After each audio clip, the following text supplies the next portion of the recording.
Então, ok, boa noite. Vamos dar início à nossa aula de hoje. Vamos tratar aqui de circuitos elétricos em corrente contínua e discutir um circuito em particular, que é o circuito RC, que constitui aqui um resistor e um capacitor ligados em série. Então, para nossa aula, nós vamos retomar, né, alguns assuntos, apenas para poder lembrar o que nós já estudamos na aula passada. Nós tínhamos falado um pouco sobre corrente elétrica e lei de Ohm. Nós discutimos a lei de Ohm no aspecto microscópico e também no contexto macroscópico, como é mais conhecido, imagino eu, né, no dia a dia de todos. Hoje nós vamos tratar, então, nessa mesma linha do assunto de lei de Ohm, vamos tratar dos circuitos elétricos em corrente contínua. Então, isso aqui é apenas para a gente relembrar que a nossa densidade de corrente J é dada por sigma vezes Z, o sigma é a condutividade vezes um campo. Isso é a lei de Ohm, né, do ponto de vista microscópico. Já na forma macroscópica, a lei de Ohm fica a diferença potencial, esse epsilon, que é uma força eletromotriz, é uma diferença potencial entre dois pontos de uma bateria, por exemplo. Isso tem que ser igual à resistência elétrica vezes corrente. Então, isso aqui é um contexto, a forma macroscópica da lei de Ohm. E a microscópica a gente escreve em termos da densidade de corrente, nosso J. E iguala a nossa condutividade, sigma, vezes o campo elétrico. Então, eu acho que a mais conhecida é a lei de Ohm na forma macroscópica, onde a diferença de potencial, né, por uma bateria, que é o símbolo de bateria, e os pontos A e B são as extremidades, a polaridade da bateria, isso tem que ser igual à resistência elétrica R, vezes a corrente que está circulando nesse circuito. Então, só para a gente retomar aqui alguns símbolos que serão utilizados, né, em circuitos, os mais comuns, os mais usuais, para resistor, como coloquei agora há pouco, né, uma resistência, então será esse zigue-zague, essa gaitinha. Isso representa uma resistência, um resistor, uma resistência que tem uma resistência elétrica. Um capacitor será representado por essas duas linhas paralelas e de mesmo tamanho. Então, isso aqui é um símbolo de um capacitor, né, num circuito elétrico. Uma fonte de força eletromotriz, essa FEM, o símbolo são duas linhas paralelas, sendo a maior delas é o polo positivo e a menor é o polo negativo. Tá? Aqui é uma fonte ideal, uma fonte sem resistência interna. Então, a diferença de potencial entre os pontos A e B, né, fornecidos por essa bateria, é igual à força eletromotriz da bateria. E se quisermos representar uma fonte real, aí a fonte tem que ter uma resistência interna, esse Rzinho, é a resistência interna da fonte. Então, os pontos A e B, né, onde estão ligadas, são as extremidades, né, os polos dessa fonte, contém aqui o epsilon, que é a força eletromotriz, e a resistência interna. Então, a diferença de potencial entre os pontos A e B, que é o VAB, isso será igual à força eletromotriz epsilon menos a resistência interna vezes a corrente. Então, essa expressão aqui é a diferença potencial entre os pontos A e B. Observem que nessa representação, quando a resistência interna, esse Rzinho, que for nulo, né, for igual a zero, significa que a bateria não tem resistência interna, estamos desconsiderando a resistência interna. E dessa forma, a nossa bateria será uma fonte, né, uma fonte ideal. Passa a ser essa representação que está aqui em cima. Entre os pontos A e B, tem apenas as duas linhas verticais, né, o polo mais e o positivo e negativo, porque aqui é uma fonte ideal, onde a resistência interna é desconsiderada. Tá ok? Caso contrário, a fonte, uma bateria real, por exemplo, ela tem a força eletromotriz epsilon e uma resistência interna. Então, a diferença de potencial entre os pontos A e B é dada por essa equação. É o epsilon menos RI. Tá ok? Outros símbolos também utilizados aqui em circuitos, o voltímetro, com esse círculo com V interno. Um amperímetro é um círculo com o A maiúsculo. E ohmímetro, um símbolo com a letra Ohm. Então, isso aqui são representações de medidores, né, de tensão, no caso do voltímetro, medidor de corrente, que é o amperímetro, e medidor de resistência elétrica, que é o ohmímetro. Então, esses são símbolos que vão aparecer bastante, né? Obviamente, se essa linha, né, claro, essa linha que eu desenhei aqui em amarelo, isso é o condutor, é um fio, né, dentro de um circuito. Então, todas essas representações aqui, essa linha horizontal é um fio, né, que está ligado na bateria. Tá ok? Então, vamos lá, uma ligação em série, né, chamada ligação em série, é quando colocamos duas resistências, né, ligadas em seus extremos. Veja que a R1 está ligado no ponto A e aqui nesse ponto central.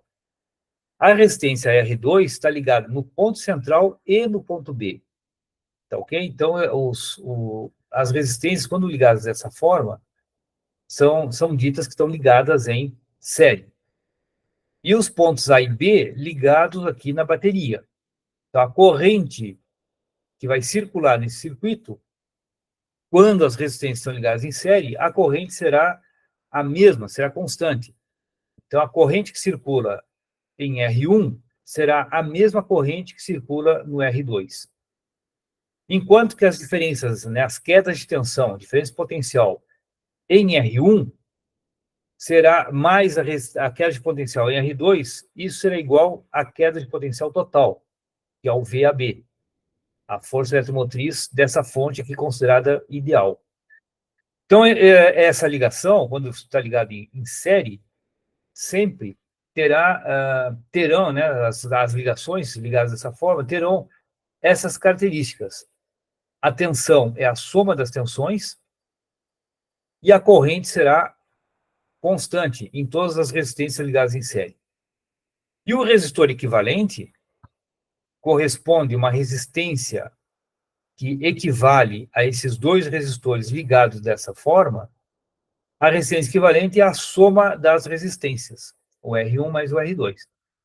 Então, veja que se aplicarmos aqui essa relação de tensões, juntamente com a lei de Ohm, estamos considerando que os dois resistores são ômicos.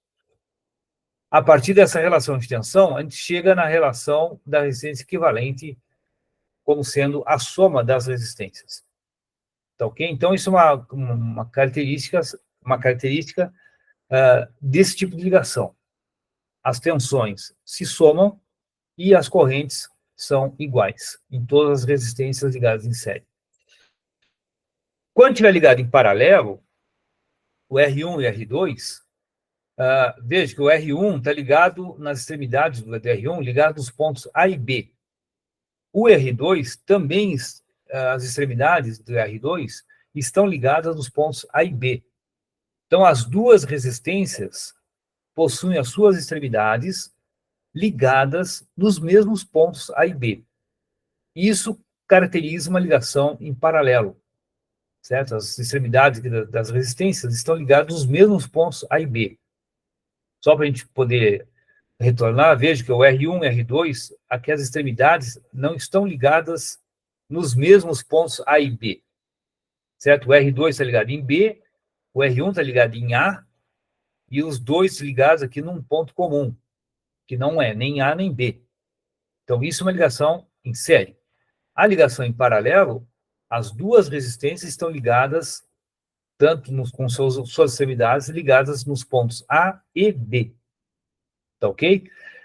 Quando as resistências estiverem ligadas dessa forma, né, chamada aqui ligação em paralelo, a característica desse tipo de ligação é que as tensões serão as mesmas. Então, a tensão, a queda de potencial aqui no R1 e a queda de potencial em R2 as duas tensões serão as mesmas e igual à tensão entre os pontos A e B, que é a tensão da fonte. Aqui a fonte, novamente, estou utilizando uma fonte ideal, onde a resistência interna é nula. Então, utilizando essa propriedade da corrente, né, que a corrente num ponto, aqui, esse ponto A e ponto B, isso é chamado de nó, é um divisor aqui de corrente. Então, a corrente, quando chega no ponto A, ela divide em duas. Uma parte vai passar em R1, chamei aqui de I1, e a outra parte da corrente vai passar em R2, chamei de I2. E nesse nó, a soma das correntes, I1 mais I2, será igual à corrente que chega, que é o I1, que é o I. Então, a corrente está chegando no ponto A, tem que ser igual à corrente que sai do ponto A. Da mesma forma, no ponto B, as duas correntes que chegam no ponto B tem que ser igual à corrente que sai do ponto B. Então, essa regrinha, depois nós veremos que é uma das leis, né, chama a lei dos nós, é que toda corrente que está chegando, se somar todas as correntes que chegam no nó, tem que ser igual à soma de todas as correntes que saem do nó. Como aqui, nessa situação, temos apenas uma corrente chegando no ponto A, que é a corrente I, então esse I tem que ser igual ao I1 mais o I2, que é o que está escrito nessa segunda equação. Tá ok? Então, a corrente sendo uma soma das correntes, quando chegou nesse nó, e as tensões são constantes. Então, tanto V1, que é a queda de potencial na resistência R1, e a queda de potencial na resistência R2 são iguais. Além de serem iguais, isso é igual à diferença de potencial da fonte, o VAB.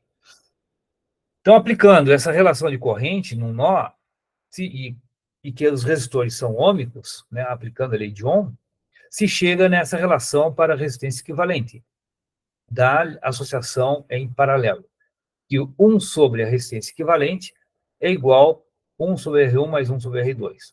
É a soma dos inversos das resistências. Isso é igual ao inverso da resistência equivalente.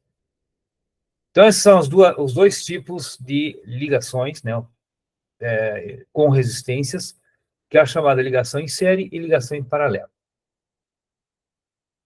Tem a ligação mista, que é contendo os dois tipos de ligação. Nós vamos começar abordando apenas a ligação série e paralelo. E vamos ver aqui a convenção de sinais, que nós teremos que utilizar depois no contexto das leis de Kirchhoff. Então, se nós temos um circuito, certo? Eu coloquei um circuito com duas resistências, RR, aqui uma fonte, V1, e um V2, que vai ser um receptor. Então, nós temos um gerador com uma diferença potencial V1 e aqui um receptor com uma diferença potencial V2.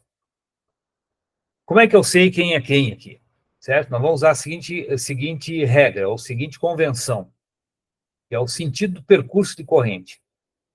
Aqui eu adotei que a corrente está no sentido anti-horário, certo? Está nesse sentido aqui. Então, de V1, ela sai do polo positivo e chega no negativo. Quando ela está fazendo esse circuito do menos, a corrente saindo do menos para o mais, nós vamos adotar mais V1. Então, a diferença potencial aqui vai ser positiva. Nesse de baixo, a corrente está do mais para o menos, do polo positivo para o polo negativo. Então, será menos V2. É menos a diferença potencial desse elemento. Que aqui vai ser um receptor. Então, na somatória das tensões, né, nessa malha, nós temos que essa tensão V1, que é gerada, então positivo, porque eu adotei esse sentido de corrente, sentido anti-horário, menos, na resistência tem uma queda de potencial. Então, a resistência, ela dissipa energia. Então, vai ter uma queda de potencial, por isso, menos RI. Esse menos V2 é dessa nossa conversa sobre a convenção, desse sinal. Então, o V1 é positivo e o V2 vai ser negativo. E menos RI, que é nessa segunda resistência, também terá uma queda de potencial, né? Porque a resistência dissipa energia. Então, nós temos aqui menos RI e menos RI desse lado. Tudo isso igual a zero. Tá ok? Então, isso aqui é uma somatória das tensões, das quedas de tensão, de todas as tensões, de todos os elementos desse circuito, que aqui vamos chamar de malha. Então, a soma das tensões dessa malha tem que ser igual a zero. Tá ok? Isso retrata a lei de conservação de energia, que é o que é produzido que por V1 será gasto por R, V2 e outro R. Então, toda a energia produzida será gasta no circuito. Tá ok? Então, vamos ver como é que fica a nossa fonte de força eletromotriz, né, que é a nossa voltagem, com a resistência interna, aplicado, né, então, aqui nos pontos A e B, nós temos uma diferença potencial, aqui eu circulei em vermelho, isso é a nossa bateria, análogo a uma pilha. Então, a pilha, ela tem uma força eletromotriz, que é como que é produzida a energia dessa pilha, e ela gasta alguma energia, que aqui representado por essa resistência interna, que ela gasta energia para produzir energia. Então, o que ela vai disponibilizar ao circuito está nos polos AB, onde vai estar ligado a resistência R. Então, isso aqui é uma fonte real, que representamos dessa forma, como a resistência interna Rzinho. E do lado direito, temos aqui a representação de uma fonte ideal. Então, observem que aqui eu circulei em vermelho e não tem resistência interna. Então, essa fonte, quando ela é colocada dessa forma, né, com essa representação, num circuito, essa fonte é chamada de fonte ideal. A resistência interna é zero, veja que o Rzinho aqui é zero, e a diferença de potencial entre os pontos A e B é igual à força eletromotriz, que é produzido pela bateria. Né? Se for o caso de uma pilha, é toda a força eletromotriz produzida pela pilha, né, por uma reação química, isso é utilizado, essa energia será utilizada pela resistência. Enquanto que no caso aqui do lado esquerdo, a fonte sendo real, a energia que será utilizada pela resistência será menor do que o que ela produz, o que a pilha produz, porque ela vai gastar uma parte dessa energia. Isso se reflete aqui na queda de potencial. Tá ok? Então, isso tudo que a gente está conversando aqui sobre malhas e nós estão dentro do contexto das chamadas leis de Kirchhoff, que são duas leis, né? Uma delas é a lei dos nós, que diz toda corrente que chega num nó, todas as correntes que vão chegar, se tiver mais de uma, vão somar as correntes que chegam no nó, tem que ser igual à somatória das correntes que saem do nó. Então, nesse nó está chegando, nessa minha representação, está chegando a corrente I1 e a corrente I2. Está saindo a corrente I. Então, o I é igual a I1 mais I2. Tá ok? E a outra lei de Kirchhoff, que é a chamada lei das malhas, que é mais ou menos que a gente estava discutindo, que a somatória das tensões numa malha tem que ser zero, tem que ser nula. Tudo que é produzido vai ser gasto produzido pela fonte, será gasto pelos elementos que estão ligados nesse circuito. Então, nessa malha, aqui nós temos um gerador, o V1, e o V2, com a diferença potencial V2, um receptor. Então, veja que aqui, de novo, estou utilizando um gerador e um receptor sem resistências internas. Então, um gerador ideal e um receptor ideal. E a resistência interna estou considerando nula. Então, nossa relação de tensão, a diferença potencial entre a polaridade dessa bateria, desse gerador, menos a queda de potencial na resistência R1, mais a diferença de potencial, né, a nossa força eletromotriz, que é igual à diferença de potencial em E2, menos a queda de potencial na resistência 2. Isso tudo tem que ser igual a zero. A somatória das tensões numa malha tem que ser igual a zero. Tá ok? Então, essas são as duas leis, né, que se utilizar, vão utilizar bastante em circuitos elétricos. Qualquer tipo de circuito. Então, vamos olhar aqui como aplicação, né, esse circuito bastante peculiar, que ele é constituído por um cubo, e cada aresta desse cubo tem uma resistência R. Todas as resistências são iguais. E o ponto A, então está chegando uma corrente I, e lá no vértice oposto, através da diagonal do cubo, naquele vértice, nesse pontinho, está saindo a corrente I no ponto, até o ponto B. Então, entre os pontos A e B, né, nós temos um circuito que é constituído por um cubo, sendo que cada aresta desse cubo tem uma resistência R. O que nós queremos saber? Qual é a resistência equivalente desse circuito? Então, nós vamos aplicar a lei dos nós, né, inicialmente. Acabamos de ver a lei dos nós, que em qualquer nó, as correntes que chegam têm que ser igual às correntes que saem. Então, olhando aqui, no nosso ponto A, nós temos um nó que está chegando a corrente I e está saindo uma corrente dividida. Como as resistências são iguais a R em cada aresta, então as correntes terão o mesmo valor. Vai ser 1/3 da corrente que chega no ponto A. Então, chega no ponto A, está chegando o I, e sai I sobre 3, I sobre 3, I sobre 3. Tá ok?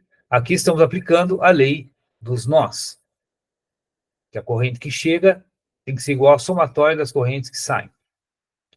Se olharmos agora os pontos, aqui esse trecho A e C, tem a corrente R, está passando aqui que tem uma resistência R, está passando uma corrente I sobre 3. No ponto C, nós temos novamente um nó, porque saem dois fios aqui.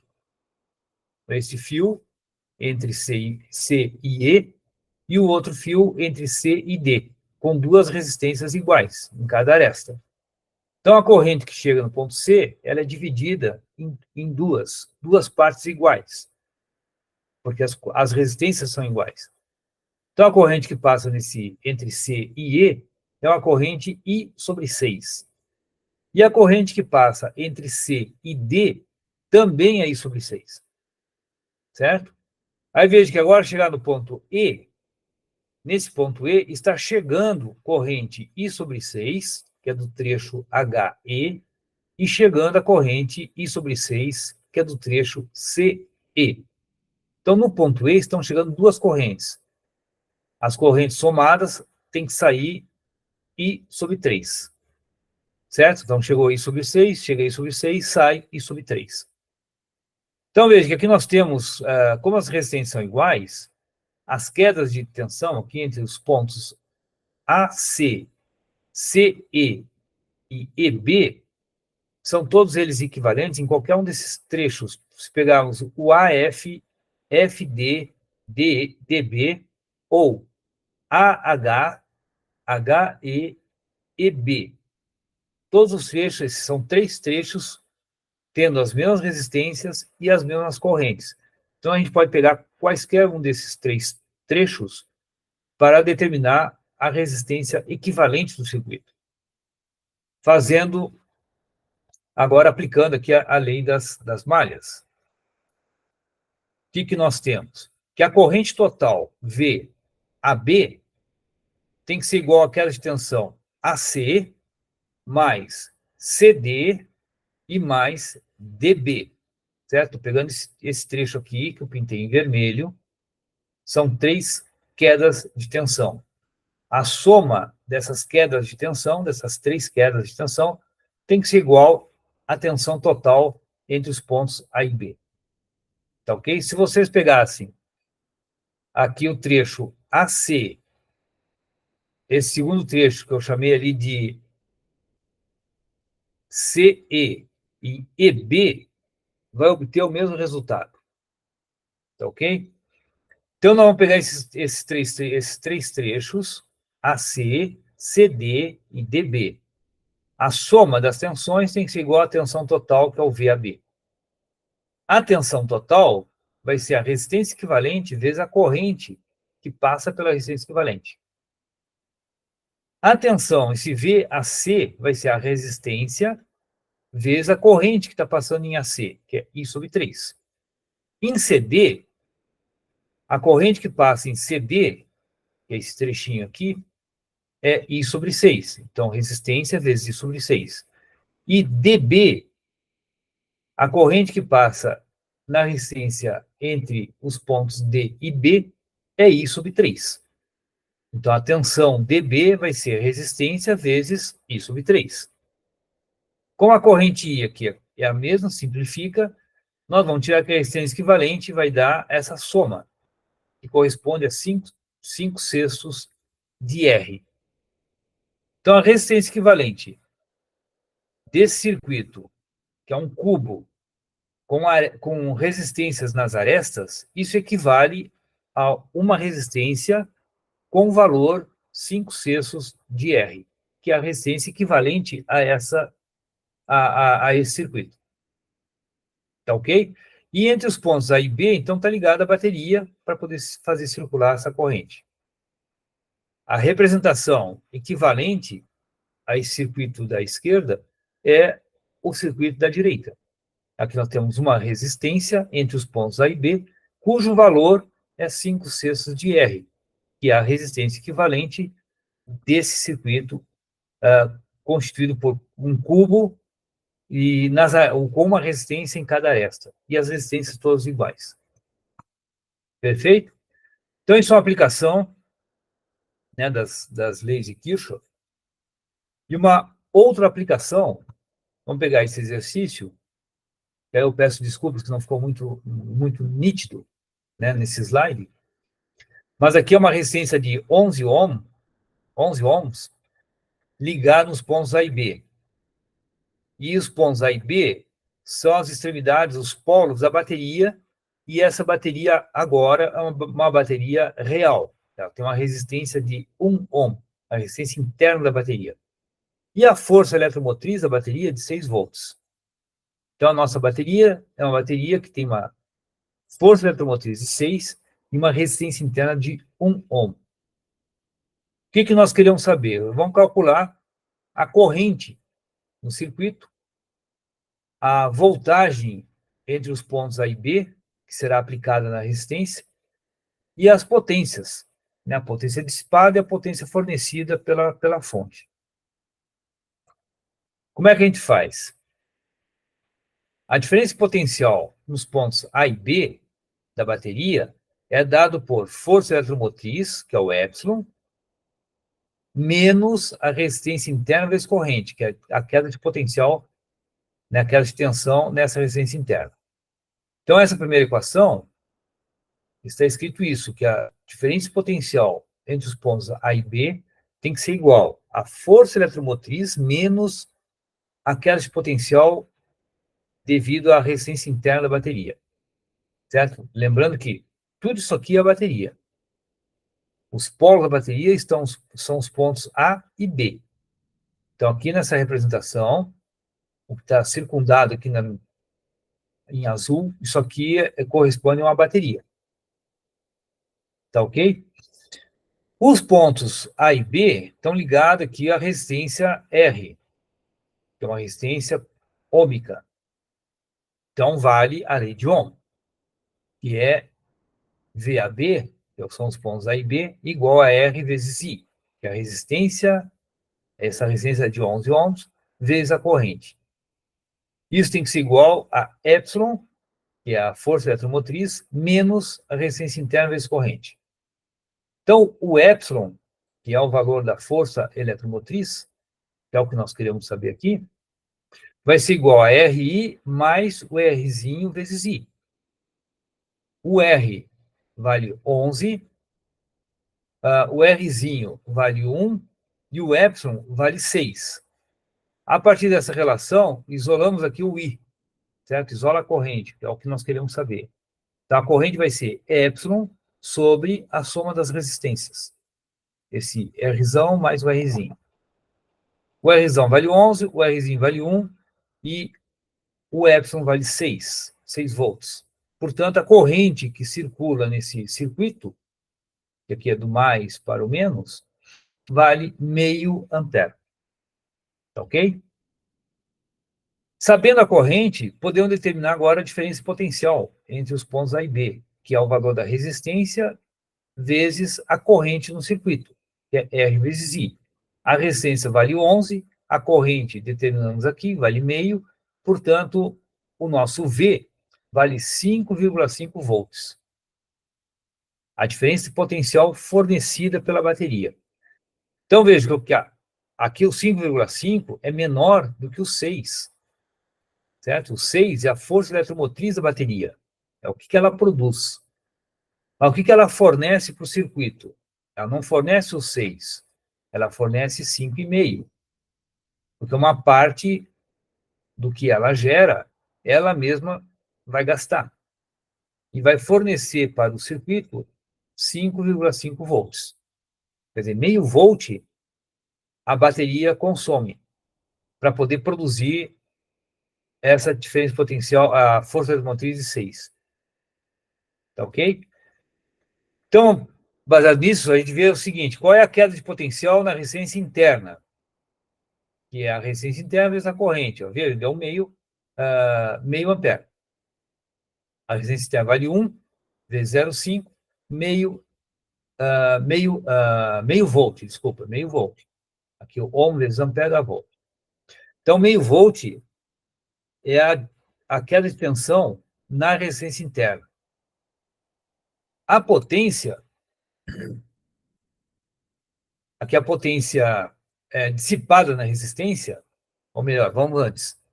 A potência fornecida pela fonte é o epsilon, que é a força eletromotriz, que a nossa fonte gera, vezes a corrente, que é o meio ampere.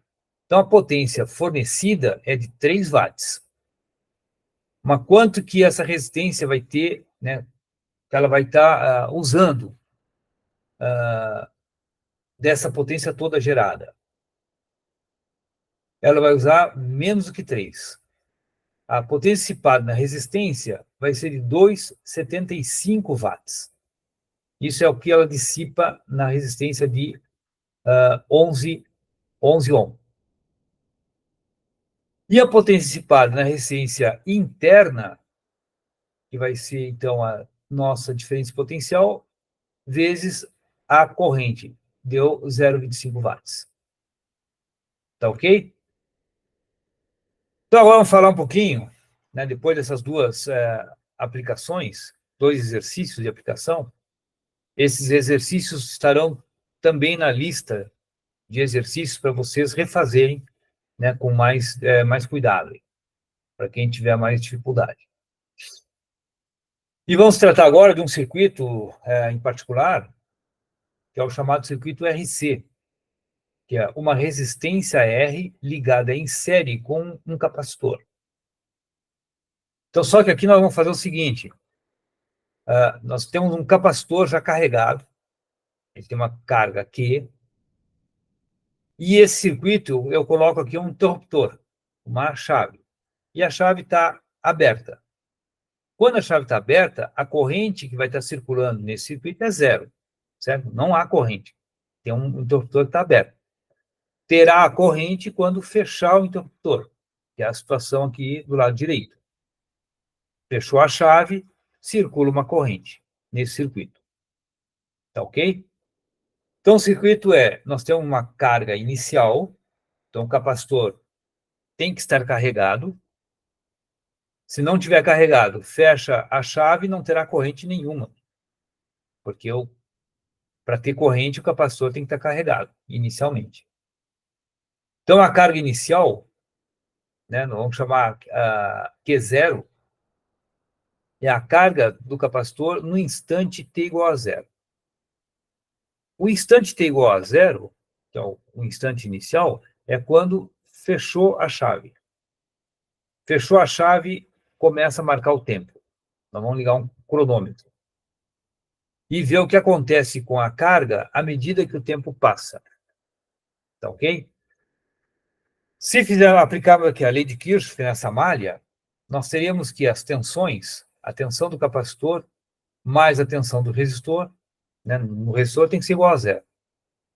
Isso equivale a escrever que a tensão no capacitor, que é carga por capacitância, né, Q sobre C, e no resistor é R vezes I. Então, a somatória aqui das tensões, que é o que a gente estava falando aqui, a somatória de tensão nessa malha tem que ser zero. Então, a tensão do capacitor mais a tensão do resistor tem que dar zero. Que é o que está escrito aqui. Aí estão escrevendo, quem é a tensão do capacitor? É a carga por capacitância. Essa carga é uma função do tempo. Quem é a tensão na resistência? É a resistência vezes a corrente. Lei de Ohm. A lei das malhas, então, estabelece que a tensão do capacitor mais do resistor tem que dar zero. Do capacitor, vamos substituir. A VC, que é a tensão do capacitor, é igual a carga por capacitância. Então, fica Q sobre C, mais a tensão da resistência no resistor é R vezes I. Então, Q sobre C mais RI igual a zero. Vamos usar a definição de corrente, que é a derivada da carga em relação ao tempo. Então, fica Q sobre C mais R vezes dQ dt igual a zero. Vamos dividir toda essa equação por R. Então, aqui fica Q sobre RC mais R sobre R, dQ dt igual a zero. Simplifica as resistências e nós vamos ter essa equação aqui, certo? Onde o RC, que eu pintei em vermelho, isso tem unidade de tempo, dimensão de tempo. E isso é um tempo, vamos chamar de tempo característico do circuito RC. Vamos usar a letra tal para simbolizar, para representar esse produto, RC. Então, no lugar de RC, apareceu tal, aqui em vermelho. E essa equação é do tipo dq dt mais q sobre tal igual a zero. Isso é uma equação diferencial ordinária. A solução dessa equação é do tipo exponencial decrescente. Né? Como é que a gente sabe que isso aqui é assim? É só a gente olhar para a equação e que nós temos que a derivada da carga mais a carga sobre uma constante tem que ser igual a zero. Se colocar essa carga sobre tal para o outro lado da igualdade, vai aparecer menos Q sobre tal. Então, a derivada de Q em relação ao tempo tem que ser menos Q. Qual é a função cuja derivada dá ela mesma? Né? Derivada da carga igual a carga, com sinal negativo. Então, uma opção, que a gente já sabe, que a derivada de uma função ser igual à própria função é a função exponencial, que é a derivada dela mesma. Então, vamos aqui colocar uma solução para essa equação do tipo Q de t igual a Q0 e na menos t sobre tal.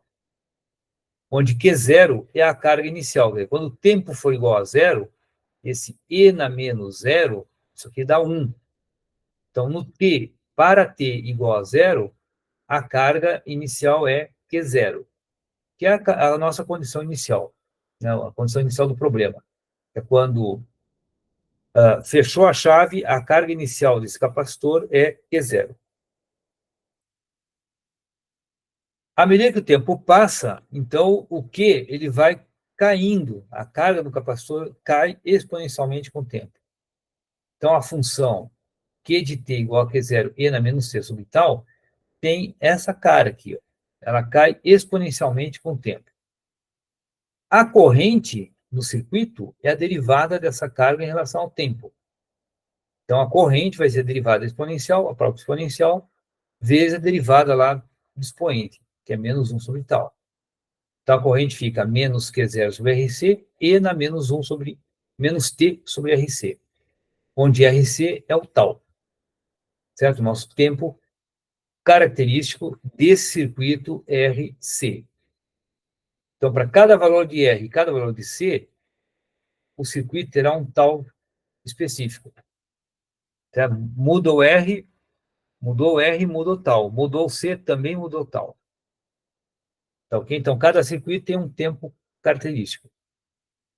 E a corrente, veja que a derivada aqui deu menos Q sobre RC, a corrente, à medida que o tempo aumenta, né, no instante inicial, t igual a zero, a corrente deu menos I0.